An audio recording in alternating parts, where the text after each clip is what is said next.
지난주에는 에스라 첫 시간으로 하나님이 페르시아 왕 고레스의 마음을 감동시키셔서 이스라엘 백성들을 이제 포로에서 귀환시키도록 했습니다. 하나님은 모든 역사의 주관자이십니다. 사람들은 예루살렘이 망하고 이스라엘이 망하게 되면 하나님도 망하는 것처럼 생각을 합니다. 그러나 하나님은 여전히 살아계셔서 역사를 주관하고 계셨죠.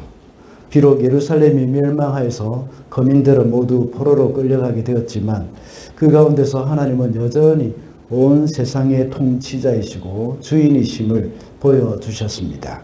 하나님의 말씀대로 모든 것이 이루어져 가고 있었던 것이죠. 그리고 70년이 지나서 하나님은 예루살렘을 회복시켜 주셨습니다. 역사의 주관자이신 하나님은 통치자의 마음을 주관하시고 그 일을 이루어 주셨습니다. 그리고 이방 나라의 통치자뿐만 아니라 성도의 마음도 주관하신다고 했습니다. 그리고 역사의 주관자이신 하나님은 또 이방인의 마음도 주관하셔서 주님께서 하고자 하시는 일들을 다 이루어 가셨습니다. 에스라 1장에서 하나님은 이방 나라의 통치자인 고레스 왕을 이렇게 감동시켜서 사로잡힌 이스라엘 백성들을 돌려보내셨다면 이제 2장에서는 바벨론 땅에 돌아온 그 사람들의 이름들이 기록되어 있습니다. 2장에는 많은 사람들의 이름이 기록이 되어 있죠. 성경에는 이름들이 많이 있습니다. 그 중에 하나님을 대적하는 사람들의 이름이 있었던가 하면 또 정말 부끄러운 이름들도 있습니다. 그러나 오늘 본문과 같이 정말 영광스러운 이름들도 많이 기록되어 있습니다. 오늘 본문에 나오는 모든 이름들은 그 후손이 정말 자랑스럽게 생각할 이름들이죠. 오늘 요즘도 많은 사람들은 자신의 가문 이야기를 많이 하면서 나는 누구누구의 후손이다 하는 그런 말도 많이 합니다. 그 사람이 나라를 위해서 이룬 그 업적들을 이야기하곤 하죠. 저도 역시 자라면서 우리 할아버지와 아버지로부터 우리 조상들의 업적에 대해서 많은 이야기를 들었던 적이 있습니다. 저희 부모님은 이런 이야기를 하면서 우리 황보 가문을 아주 자랑스럽게 생각을 하셨습니다. 오늘 본문도 역시 마찬가지입니다. 에스라서가 기록된 후 수십 년 또는 수백 년이 흐른 후에 이스라엘 백성들은 또 에스라서를 읽었을 것입니다. 읽을 때에 그 후손들이 여기 기록된 이름들을 읽을 때마다 얼마나 자랑스러웠겠습니까? 자신들의 조상이 여기 있다는 생각을 할 때 이 사람이 바로 우리 아버지야. 이 사람이 바로 우리 할아버지야. 우리 증조 할아버지야. 하고 이렇게 말을 했을 것입니다. 여기에 기록된 이름들을 하나님도 역시 소중히 여기실 것입니다. 그래서 오늘은 기록된 이름들이라는 제목으로 말씀을 살펴보고자 합니다. 첫째로 기록된 이름은 주의 일에 앞장선 이름들입니다. 1절 말씀입니다. 바벨로니아 왕 느부갓네살에게 사로잡혀 바벨로니아로 끌려간 사람 가운데에서 많은 사람이 바벨로니아 각 지방을 떠나 저마다 고향 땅인 예루살렘과 유다로 돌아왔다. 1절에서는 페르시아 왕 고레스의 칙령이 내려지자 바빌론으로 끌려갔던 사람들 중에 많은 사람들이 고향 땅 예루살렘과 유다로 돌아왔다고 말하고 있습니다. 오늘 본문에 기록된 이름들을 볼 때에 종들까지도 다 합해서 49,000명이 훨씬 넘습니다. 포로로 끌려간 사람들 중에 49,000명 정도가 돌아온 것이죠. 그 중에 2차로 돌아온 사람들과 또 3차로 돌아온 사람들도 있었습니다. 이것을 볼 때에 이스라엘 백성들은 돌아올 수도 있고 거기 남아 있을 수도 있는 그런 상황이었습니다. 고레스 왕이 칙령을 내릴 때에도 역시 강제적으로 돌려보낸 것은 아닙니다. 그렇지만 오늘 본문에 나타난 사람들은 모두가 첫 번째로 고국으로 돌아온 사람들입니다. 이들은 하나님의 약속을 믿고 몸소 실천하기를 즐겨했던 사람입니다. 하나님 말씀하실 때에 앞장서서 내가 가겠습니다 하고 자원해서 왔던 사람들입니다. 왜 이들의 귀환을 헌신이라고 말할 수 있을까요? 물론 이 사람들은 굉장히 헌신적이었습니다. 그래서 성전을 세웠고, 그리고 또 폐허가 된 예루살렘을 정리하고, 모든 이 들짐승들이 오가는 그러한 마을을 이제 다시 정리하고 살았던 그런 주님의 일에 앞장선 사람들이었습니다.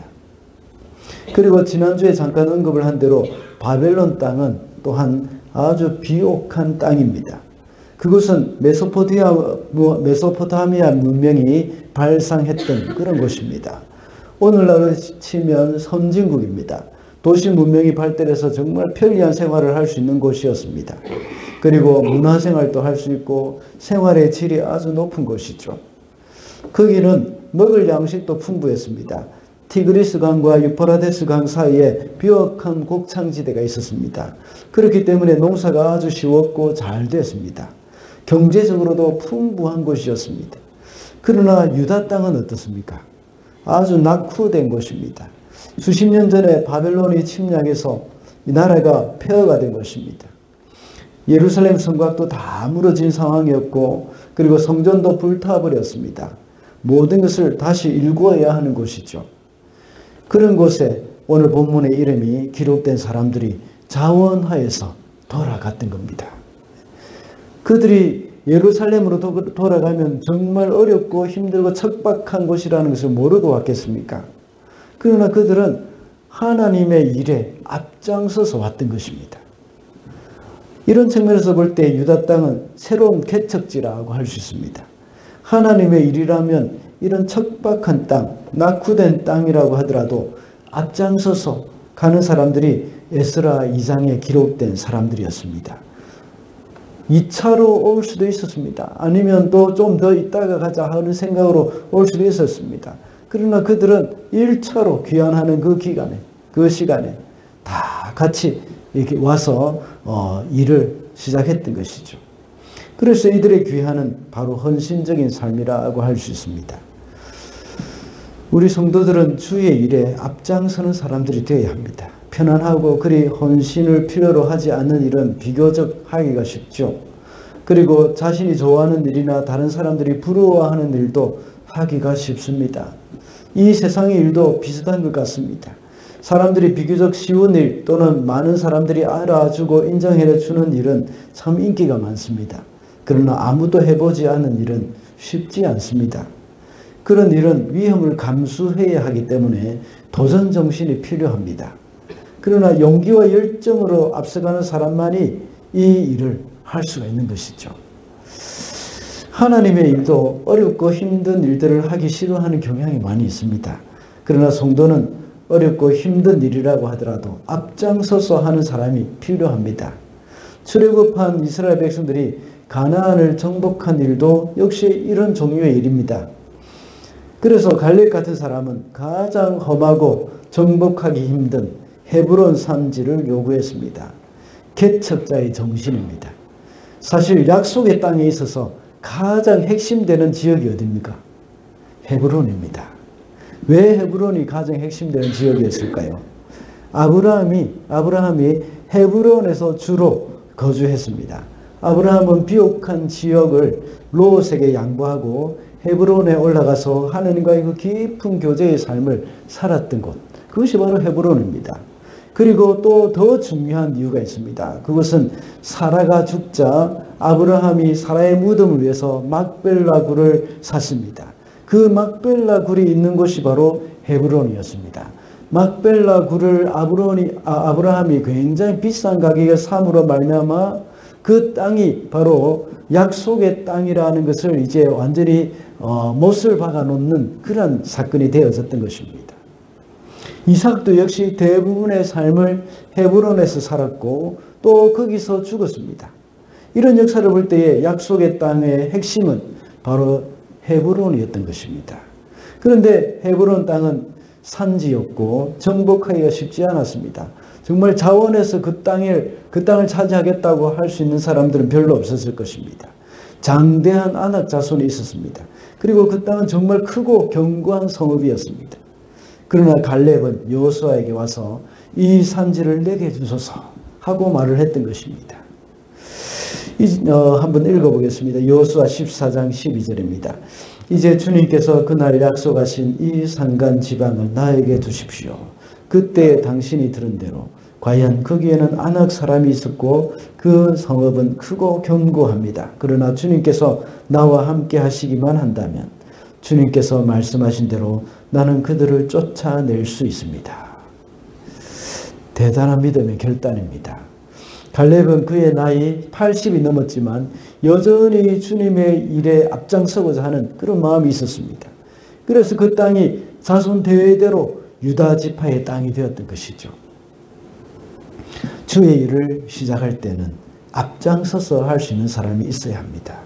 우리 주사랑교회에서 처음 우리 전도부를 만들 때에 알파를 시작하는 그 일도 역시 쉽지 않았습니다. 그러나 책임지고 시작하는 분들이 계셨기 때문에 그분들의 헌신으로 인하여서 정말 모두가 마음을 합해서 일을 시작할 수 있게 되었던 것이죠. 하나님의 일은 우리의 대차 대조표를 가지고 계산할 때는 할 수가 없습니다. 모든 것을 잘 계산해보고 될 것인지 안 될 것인지 생각해보고 시작하는 일이라고 해서 역시 헌신이 필요 없는 것은 아닙니다. 그렇지만 그리 큰 믿음이나 헌신을 필요하는 것은 아니죠. 무엇이든지 새롭게 시작하기 위해서는 용기가 있어야 되고 믿음이 있어야 합니다. 그래서 앞장서서 희생하고자 하는 마음이 필요하고 헌신하고자 하는 마음이 필요합니다. 하나님의 나라는 이렇게 해서 이루어져 가는 것입니다. 우리 주사랑교회 다음 세대를 위한 공간 확보, 이것도 역시 이제 새롭게 시작하는 일이기 때문에 어떻게 시작해야 하고 무엇을 시작해야 할 것인지 잘 모를 때가 있습니다. 그러나 주님 앞에 믿음으로 시작을 해야 되는 겁니다. 앞장서서 나가는 사람이 필요한 것입니다. 제가 지난번에도 말씀드리지 않았습니까? 우리가 그냥 편안하게 신앙생활을 하고 별로 도전도 없이 안전하게 신앙생활을 하다가 하나님의 부름을 받고 갈 수도 있습니다. 그러나 그렇게 살다 가기에는 우리 인생이 너무나도 무의미하지 않습니까? 천국에 가서 하나님이 어떤 말씀을 해주시겠습니까? 그런 사람들에게서 그냥 편안하게 안락하게 살다가 이제 구원만 겨우 받고 이렇게 올라갔을 때에, 천국 갔을 때에 하나님이 잘하였다다, 착하고 충성된 종아 하고 말하지는 않을 것입니다. 오히려 악하고 게으른 종이라는 그 책임을 들을까 두려워해야 합니다. 요한계시록 20장 12절에 보면 천국에는 두 가지 종류의 책이 있습니다. 먼저는 생명책이 있고 또한 행위를 기록한 책이 있습니다. 오늘 본문에서는 주의 일에 앞장선 사람들의 이름이 기록되어 있습니다. 아마 오늘 본문에 나오는 이 사람들의 이름이 천국에도 아마 기록이 되어 있을 것입니다. 이와 같이 주님의 일에 앞장선 저와 여러분, 그 일들이 여러분들의 행한 그 행위가 천국의 책에도 아마 기록되어질 줄로 믿습니다. 둘째로 기록된 이름은 하나님이 기억하시는 이름들입니다. 2절 말씀입니다. 그들은 스룹바벨과 예수아와 느헤미야와 스라야와 르엘라야와 모르드게와 빌산과 미스발과 비그웨와 르훔과 바나가 돌아올 때에 함께 돌아왔다.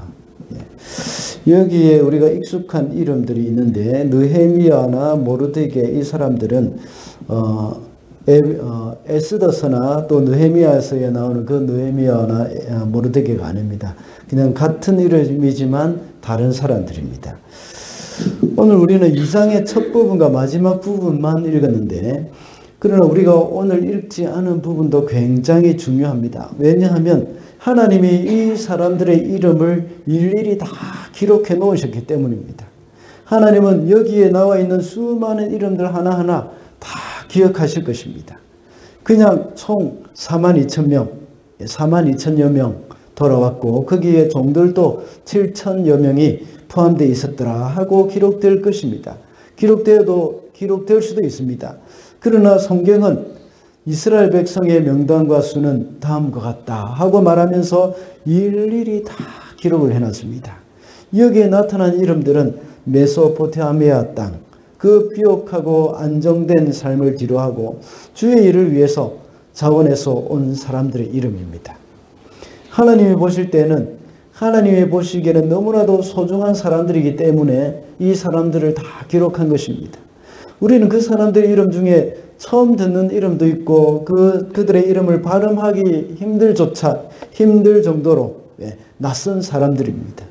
그러나 하나님은 그 사람들의 얼굴까지도 일일이 다 알고 계시고 머리털까지도 세고 계시는 분이십니다. 제가 선교 사역을 할 때에 파푸아뉴기니 대사관에 이 참사로 계셨던 집사님이 파푸아뉴기니에 있는 그 한인교회에 출석하셨습니다. 그분이 뉴질랜드 대사관에도 계셨습니다. 그때는 다른 교회, 뉴질랜드에 계실 때는 다른 교회에 출석했기 때문에 우리 하누리 교회는 한 번도 한 두 번 정도 출석했습니다. 그때에 담임 목사님께 큰 감동을 받았다고 합니다. 처음 한번 출석하고 예배 끝나고 돌아가면서 교회당 입구에서 한번 간단히 목사님께 인사하고 소개만 하고 갔답니다.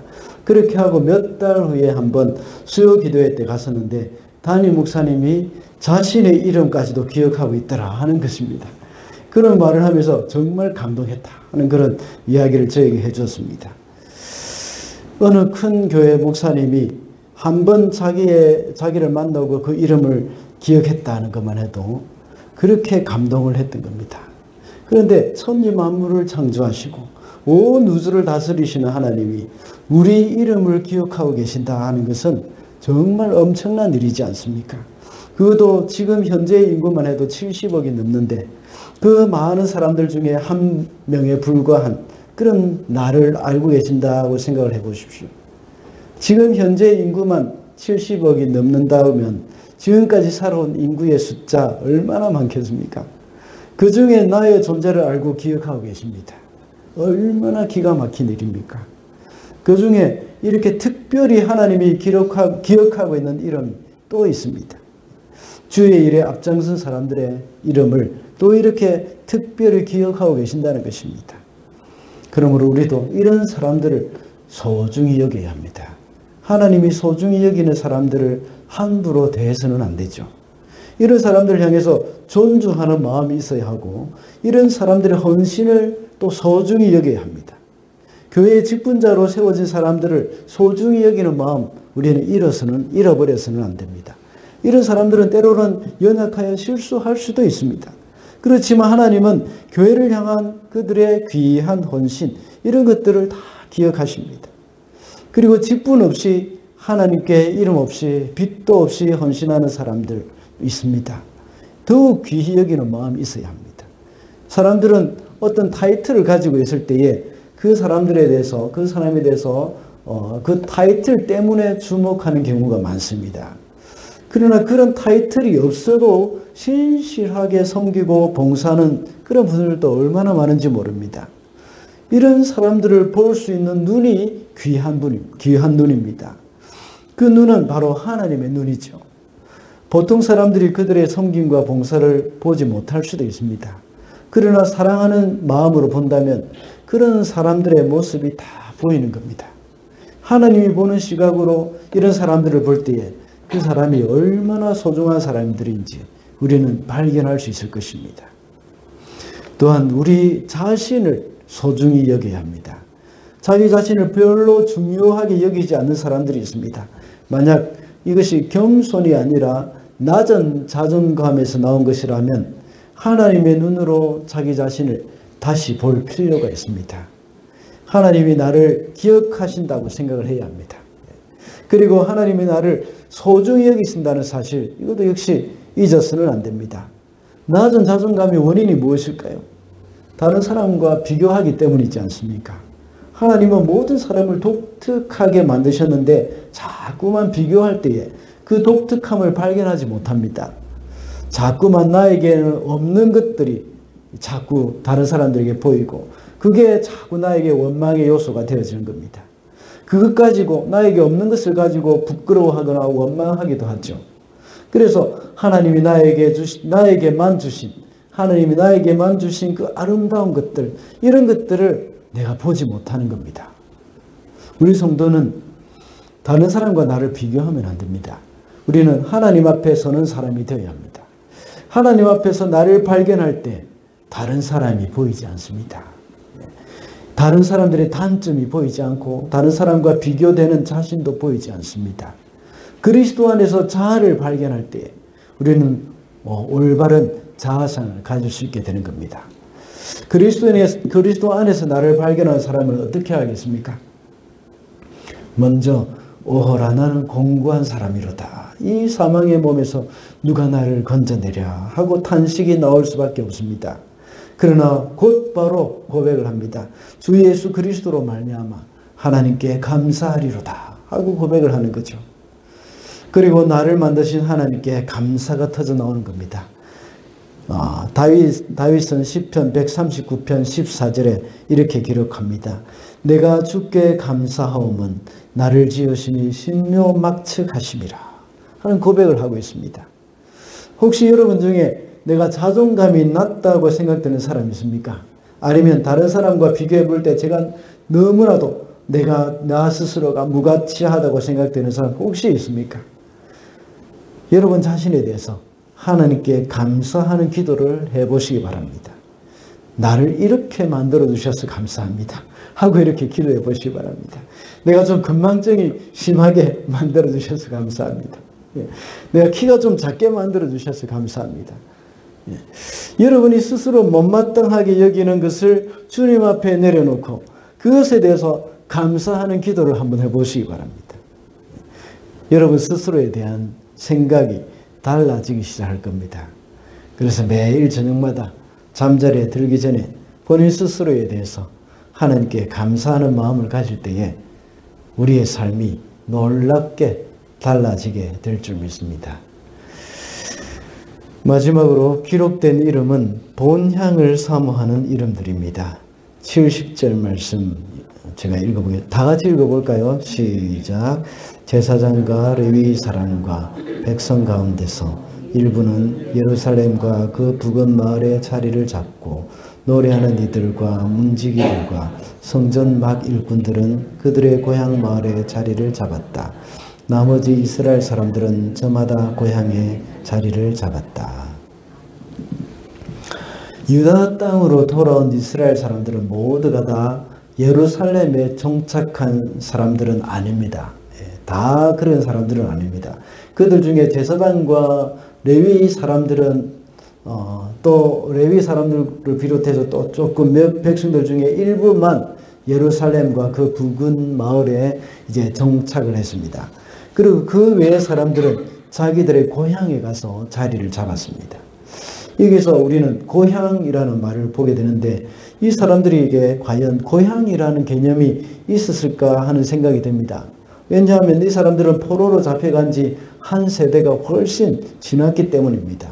최소한 48년이 지난 이 후에 돌아온 사람들입니다. 대부분의 사람들은 1.5세대 또는 2세대, 3세대까지 있는 사람들일 것입니다. 그들은 대부분 바벨론에서 태어났고 거기서 자라고 학교도 거기서 다녔을 것입니다. 심지어 히브리어도 잊어버렸을 수도 있습니다. 그들의 삶의 터전이며 고향이라고 한다면 차라리 바벨론 땅이라고 하는 것이 더 나을 것입니다.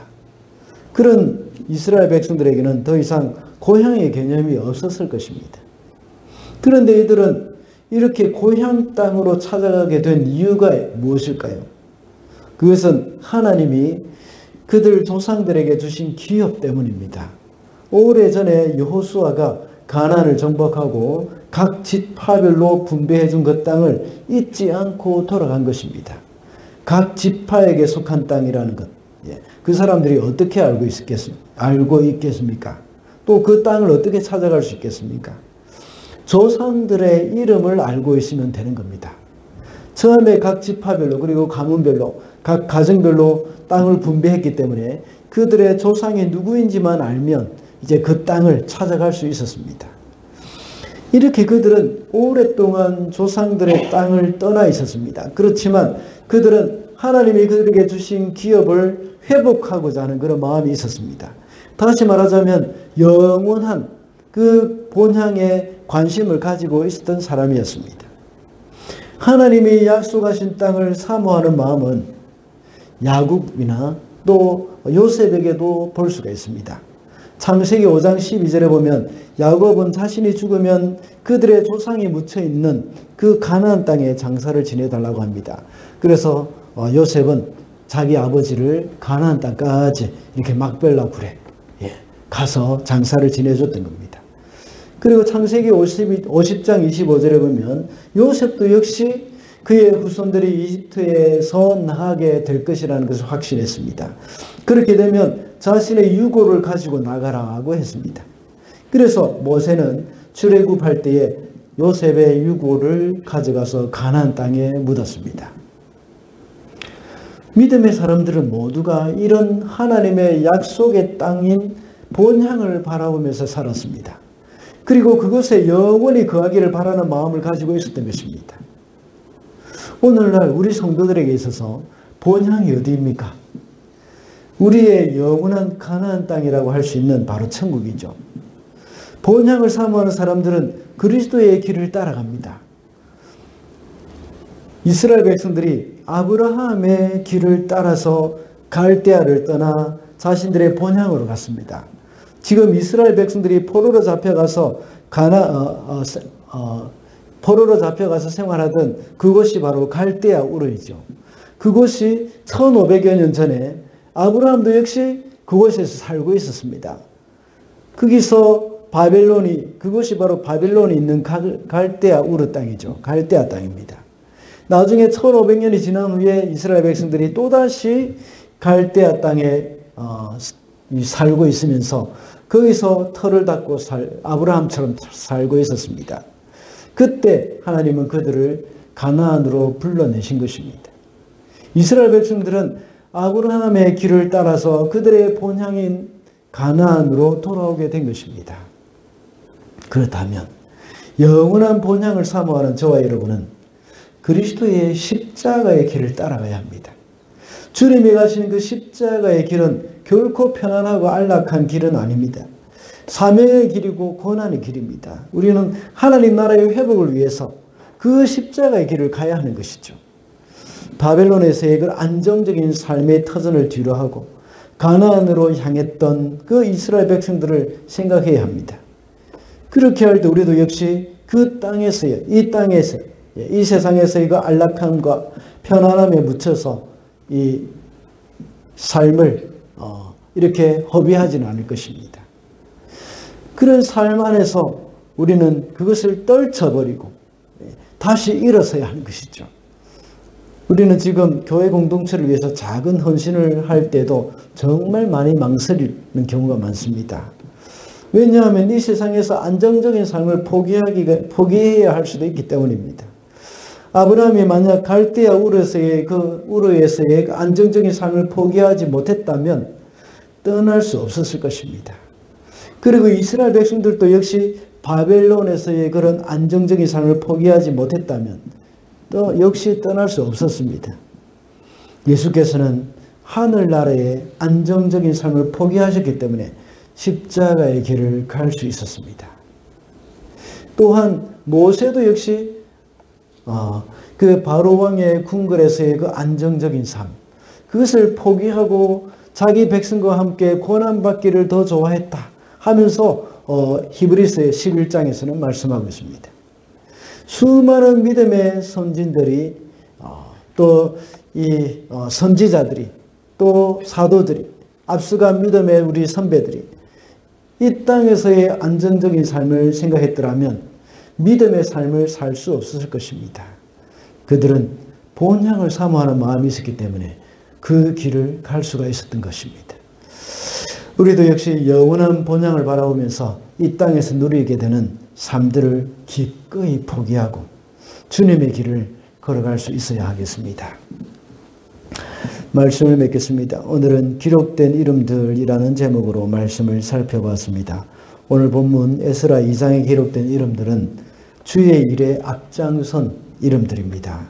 그리고 하나님이 기억하시는 이름이었고 본향을 사모하는 이름이었습니다. 이 땅에 살아가면서 천국에서 좋은 일로 기록이 되는 그런 저와 여러분이 되시기를 바랍니다.